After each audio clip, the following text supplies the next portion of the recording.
3 апреля около 7 часов утра на пульт дежурной части МУМВД России Якутская поступило сообщение о том, что из квартиры в жилом доме по улице Петровского раздается непрекращающийся детский плач. На адрес незамедлительно выехали участковые уполномоченные полиции и инспектор ПДН отдела полиции номер 1 Межмуниципального управления МВД России Якутская.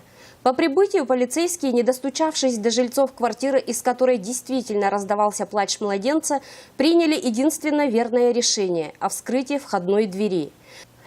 После того, как полицейские получили доступ в квартиру, они обнаружили лежащего на диване трехмесячного младенца. Младенец находился один, рядом лежала пустая бутылочка для вскармливания, мать отсутствовала.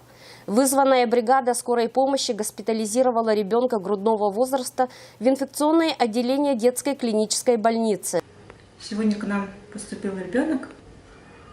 При осмотре ребенок неухоженный, грязный, с опрелостями. А так развитие у него хорошее. На 3 месяца соответствует. В области промежности, видимо, долго лежал с жидким стулом в памперсе. По рентгену бронхит. Поэтому пока ребенок будет находиться у нас. В то же утро мать младенца была разыскана. Установлено, что 37-летняя женщина, взяв с собой 3-летнего сына, покинула дом 30 апреля. Присмотр за младенцем доверила своему неоднократно судимому 31-летнему брату.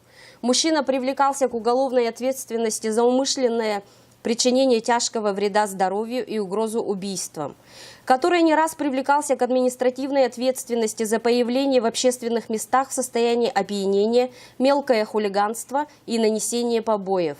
Дядя также покинул младенца и был установлен позже в селе Хатассе.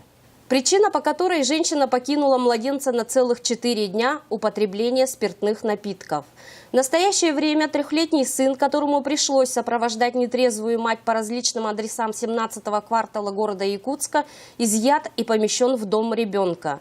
Помимо этих детей у данной женщины есть 10-летний сын, который воспитывается у родственников в Амгинском районе.